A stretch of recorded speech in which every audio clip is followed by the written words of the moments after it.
Hello, ladies and gentlemen. If you don't know who I am, my name is Shook. I make videos for NBA. I make videos for NFL. All these videos, they get posted on this subreddit right here. It's called DF Sports with one S. I make updates with all the news that comes out throughout the day. You can ask me questions about the slate, anything you need. I will be here all day, after lock, before lock. Anything you need, questions. Link to this will be down below. And if you ever need to get a hold of me on Twitter, you can get a hold of me here at Tory Langley1992. This will be linked down below. You can message me or you can message me on Reddit, but the fastest way to get a hold of me is just comment, as long as it's not something personal, obviously, if you need to talk about something. So, yeah, all those will be linked down below. And I love this slate for tomorrow. 6 game slate here. Yeah, we're going to start right off. I hope you guys have a great new year. I might be making this video during the new year. So if we get to 12 o'clock before I'm done with this video, that would be cool. But the grind don't stop, man. Just because everyone's out partying, doing their thing. I'm out here grinding, looking at rotations. The grind does not stop, guys. I live for this stuff. Um, but yeah, we're just gonna jump right in. If you are interested in more in-depth content, I'll have my Discord link down below where I, give you guys cores of 4 players to play, private videos, night slate content, showdown content, anything you need. That'll be linked down below as well. But yeah, let's slide right into my core today. Brandon Ingram was a core play, he smashed. Najee Marshall was a core play, he did well. Anthony Davis was a core play, he did well. And who else was core?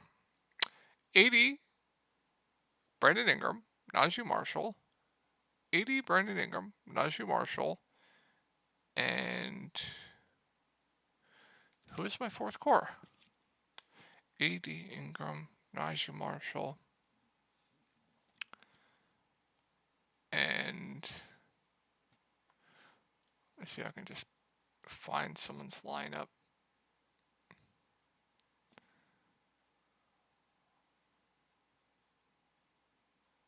I really don't remember. Oh, Herbert Jones, who did fine. He a little bit underwhelming. But Core did great. Yeah, let's get into the 6 game slate. So, like I said, I really like this slate. So, Cleveland going up against Toronto. Not a good spot here, but we have Garland, we have Mobley still out here. I mean, Donovan Mitchell's just going to be insane. His usage rate is just going to be absolutely insane. He's doing everything for this team. In his first game back, he played normal minutes. We could even see his minutes tick up a little bit. Maybe instead of 36, he goes back to his 37, 38. Could happen. I mean, he's just going to dominate here. He's playing alongside guys like Max Strus, Dean Wade, Isaac Okoro, very low usage guys. Well, Max Strus isn't on this team, but you kind of get the point. Like, there's nobody. So I think Donovan Mitchell looks good here up at the top. Not scared of the matchup up against Toronto when you have guys that have this high of usage rates because the people they're playing alongside with. I don't really care too much about matchups. So yeah, I like Donovan Mitchell here at the top at 9.5K. Jared Allen's just playing huge minutes right now, and he's been playing phenomenally. I'm not going to say no if you want to click on him. I'm not at all. So at this price point, still more of a contrarian play for me, but I will not say no if you want to click on him. He is just playing extremely well, playing huge minutes, and with no Evan Mobley, he gets a massive, massive bump. So I'm not going to say no if you want to continue to play him. Max Strus with Donovan Mitchell back, more of a contrarian play for me, but the Cavs are running an extremely tight rotation. Like, personally for me, I'm not going to go out of my way to play like a Max Strus, but if you're playing like 20 max, 150 max lineup, sure, absolutely. Like, Cavs are running a really, really tight rotation right now. Karis LeVert minutes haven't been great. 28, 28. First game back with Mitchell, and played 28 minutes. We do know he does have a ceiling, still in play for tournaments for me because this is clearly the ceiling. I know Donovan Mitchell wasn't in this game, but LeVert's a high usage guy. This game is definitely an outlier, so I still have interest in LeVert for tournaments. Price has come down as well. Craig Porter Jr. just way overpriced. Not going to play a ton with Donovan Mitchell back.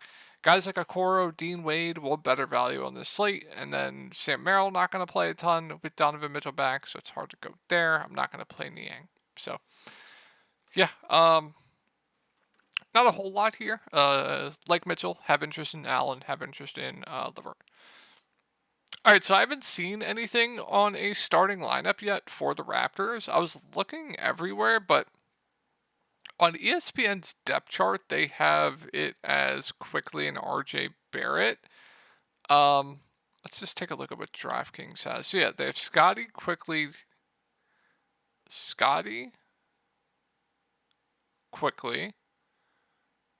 RJ, Siakam, Jakob.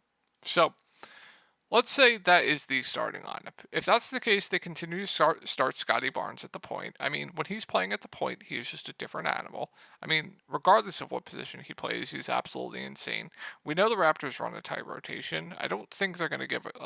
They want to give guys like their bench a ton of run. I mean, look at their bench outside of like Dennis Schroeder, who if he comes off the bench, and like Gary Trent. So we know they're going to run a tight rotation. I still think Scotty's a solid play, assuming he continues to start at the point. Siakam, I think, is fine too as well at 8.4K. They're just playing huge minutes right now. These two guys are going to do everything for the team, so I think they're fine. Like both the main guys, Dennis Schroeder coming off of the bench, if he comes off the bench, probably can't pay that price for him. And then Jakob I like, even in a tough matchup going up against Cleveland. So I don't think they want to play Chris Boucher. Like, I feel like they trusted Precious Achiuwa a lot more than they trust guys like Chris Boucher to get the backup five. So if we're going to continue to get like 30, 35 minutes of Jakob he is too cheap at 6K. So I do like Pirtle at that price point. RJ Barrett, if they're going to play him big minutes like they weren't doing in New York, I have interest in just because we know the ceiling is there. Now it's going to be interesting to see what like usage rates on this team. If Quickly starts and we're expecting big minutes from him, obviously I like Emmanuel Quickly. So it's going to be interesting to see what people do with the Toronto situation and what their starting lineup is going to be. But yeah, I can say right now, I definitely like Jakob and I like Scotty Barnes, Siakam, and assuming Quickly does start, if he does, and we do expect normal minutes from him, I do like Quickly. And then Chris Boucher will get the backup five. I have interest in him for tournaments just because he is such a good point per minute guy. Like, if he continues to get like 15-ish minutes, he could easily pay off this price point. Definitely have interest in Boucher. Not going to play guys like McDaniels or anything. If they, we'll see. I mean, I'm just going to go up the depth chart right now.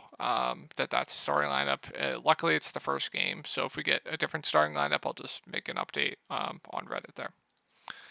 All right, Pacers at Milwaukee. So we have Tyrese Haliburton at the top. It's a good spot going up against Milwaukee. I don't think people realize this, but guards have been doing very, very well against the Bucks ever since Drew left. So Haliburton, 10.3K. I still think he's too cheap.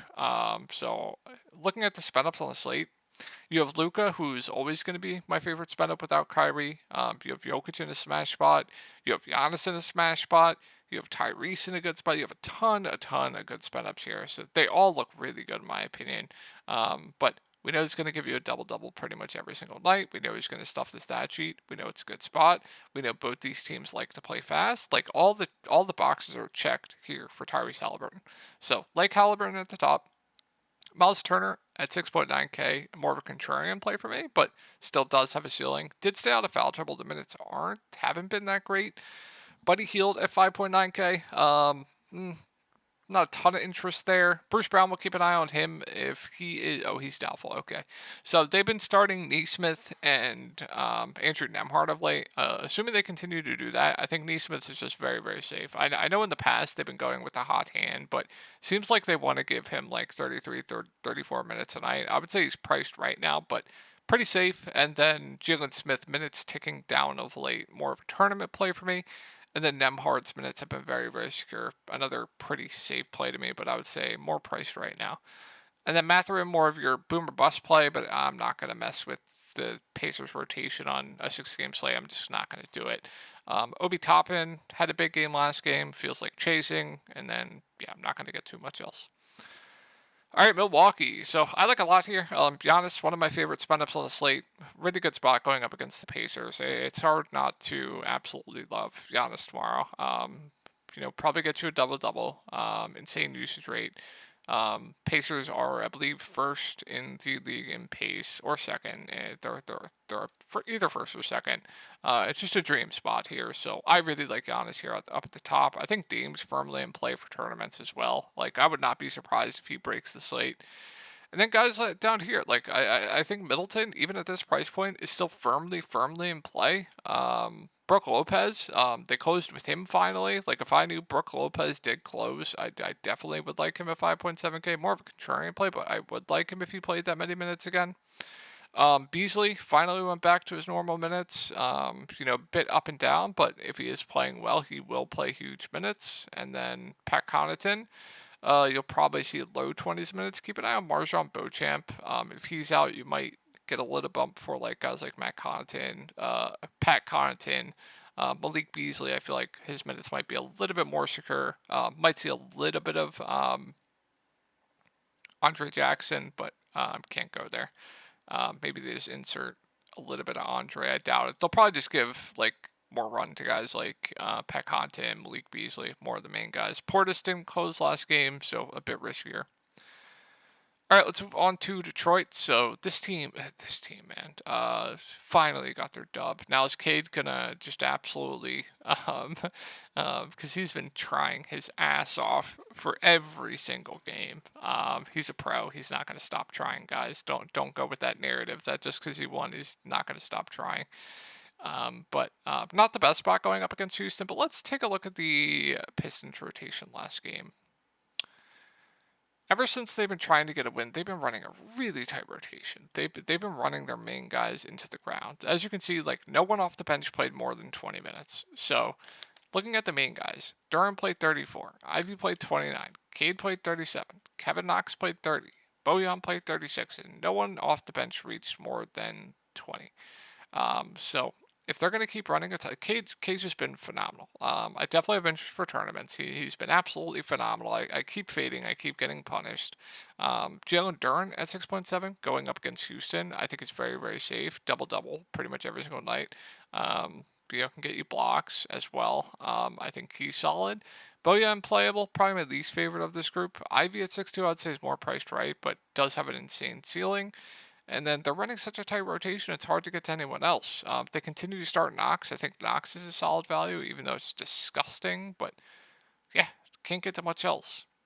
All right, moving on to Houston. So we have Jabari Smith and Tari Eason, both questionable. I would assume Tari Eason plays. Jabari Smith, I'm not entirely sure. If they're both in, or if Jabari's in and Tari's out, then in a smash spot, Jabari Smith's going to have to play all the minutes he can handle, and I would like him, and the price came down. The last game that Tari Eason was out was this game. He played 42 minutes. So if Tari Eason's out, they're going to play Jabari all the minutes he can handle. So I would like Jabari at 7K. It's a smash spot for Sengun and Fred. I really like both Sengun and Fred quite a bit. Two of my more favorite mid-range plays in the slate. I love both in this spot going up against Detroit. If Jabari and Easton are in, Jalen Green's minutes aren't as secure as they've been. And then I don't know if I'd really get to the value here. If Tari Eason plays and Jabari Smith's out, we'll see what they do with the starting lineup. Last game they did start Jeff Green. Obviously, Jayshawn Tate's going to continue to start. If they continue to start Jeff Green, you can go there for value. It's fine. He played over 30 minutes, so no issue with that. Jayshawn Tate played huge minutes. He'd be a solid value. And then if Tari Eason comes off the bench, I still have interest. We'll keep an eye. He was limited last game. If they say they're going to like bump up his minutes or even start him, if he starts, I love him. Even off the bench, I still like him if he's going to get close to 30 minutes. But keep an eye on the news with his minutes and what they do with the starting lineup here. And then if they're out again, Jalen Green's minutes probably a bit safer. And you'll see a bit of Aaron Holiday, but I'm not going to play him. All right, moving on to Dallas. So a lot of news here. We have Luka questionable. Kyrie has been upgraded to questionable. I don't think he goes here. Dante Exum is questionable. Seth Curry is also questionable. So if everyone's in, it's just Luka at the top for me. I'm not going to consider anyone else. Really good spot going up against Utah as well. It's just going to be Luka at the top. Now, if we get a situation where Luka's in, everyone's out, then we'll keep an eye on what they do with the starting lineup. Last game, they started Jaden Hardy next to Dante Exum and Luka. Was a bit surprised there, but keep an eye. I would assume it would just be, what did I say? What are we doing this? If Luka's in and everyone. Okay, let's go over the situation if they did the situation of last game where Luka's in, they go with the same starting lineup. Then I just really like Luka at the top. I have interest in Lively. Hardy played 23 minutes, fine play. And then Derek Jones Jr. very safe. And then, like I said, I have interest in Lively. If we get a situation where they're all out, like Seth Curry, Dante Exum, Kyrie Irving, and Luka Doncic, then I really, really like Jaden Hardy for value. Derek Jones Jr. would be solid. I would assume they'd go with the starting lineup of something like Jaden Hardy, Tim Hardaway Jr., Derek Jones Jr., Grant Williams, Derek Lively. If that's the case, I like Lively a ton. Derek Jones Jr. would be solid. I really, really like Jaden Hardy. Tim Hardaway Jr. would look great. There would be a ton to like here. Might see some AJ Lawson. They're probably going to have to insert some dust to Markieff Morris. So we'll see. I feel like I'm missing something. And then I would like Josh Green as well if everyone's out. He'll have to play a ton. That's what I was missing. And then if I completely forget all the scenarios that I've gone over here. All right, that's it. All right, but there would be a lot to like on Dallas if they're all out, or if Luka plays and the rest of the guys are out. Would have some interest there. All right, moving on to Utah. So this team is just the woat. This is the worst, the woatiest of woats. This was a competitive game, by the way. I am pretty sure this was a competitive game. The woats. Absolute woats. There is no one I trust on this team. No one. If I knew Markkanen played his close to 35, 36 minutes, I would really like him at this price point going up against Dallas. But what they are doing with this rotation is just absolutely criminal. They started John Collins at the 5 last game. He barely played. I can't confidently say I like anyone outside of possibly liking Markkanen. I mean, Dunn, he was having a good game and just got benched. If he continues to start, sure, take shots there. He's a good point per minute guy. That stuff's his stat sheet. It's tough. You're just taking darts here. So that's my analysis. It's a pretty shit one with Utah. I don't know what to do with Utah. Moving on to Charlotte, tough matchup here. Rozier, Bridges, they're fine, solid contrarian plays. Nick Richards, 5'7", reasonable. Brandon Miller, pretty safe. P.J. Washington played 28 minutes, priced right. Bryce McGowan's, I don't think I'll do it. Cody Martin's been playing decent minutes with these guys out. Reasonable, priced right though. So not a ton here on Charlotte. Let's move on to Denver. So phenomenal spot here. I mean, you're going to have to make some tough calls with the spend-ups here. I really like Jokic in this spot going up against Charlotte. Jamal Murray's minutes ticked up last game. If he's going to continue to play 36 minutes, I like him a ton at 8.1K. Keep Aaron Gordon is questionable. If he's out, you can consider guys like MPJ. Peyton Watson, if he continues to start with Gordon out, I think is solid to reasonable. Very, very safe at his price point. KCP, as he hits his shots, has a ceiling. Fine. Priced right though, don't love much else. All right, this is a team that we can get a lot from. We can get a lot from here. So I don't think Sharp plays tomorrow, so I'm going to go under the assumption of that. We'll see though, he could play, but assuming all the guys are out that were out last game. So Duop Breathley's doubtful. Simon's out, DeAndre Ayton out, Sharp out, and we have Kamara questionable. So with all those guys out again, I really, really like Malcolm Brogdon at 7.8K. I think Jeremy Grant's a very good play at 7.3K. I really, really like Scoot Henderson at 6.1K. I still really like Jabari Walker at 5K. They don't want to play Moses Brown. They don't want to play Badgie. They're just playing Jabari Walker the most minutes. If Kamara's out, you can go there. Thibault would be playable. If Kamara's out, Thibault's probably going to have to play all the minutes he can handle. It's disgusting to say he would be a solid value. So there's just a ton to like here if all those guys are out. Mainly Sharp and Sharp. Everyone else is doubtful or out. If Sharp's in, then, we'll see what they do, if Sharp's going to be on some type of limit or not. But I'll make updates on Reddit when we do get that news. But there's going to be a lot to like on Portland tomorrow if Sharp's out. All right, good spot here. Bradley Beal played huge minutes tonight. I like him a ton, assuming he plays. I know it's back to back. I haven't seen anything on news if he's going to be, on the injury report or not. I would assume not. So assuming he plays again, 6.1K, 35 minutes, it's just too cheap. So Bradley Beal, I think, looks great at 6.1K. Just because it's such a good spot. KD book firmly in play. A really good spot for Nurkic. Like, smash spot for your Nurkic. He should be able to feast here. I definitely have interest in Nurkic at 7.4K. I think he's a really good tournament play, even at that price point, just because the matchup is so good. I don't think I'm going to get to guys like Grayson Allen or any of the bench. So I think it's going to wrap it up for the video, guys. I hope you guys have a great new year. And I didn't get to 12, but be safe. Have a good time out there, guys. And I will talk to y'all in the next one.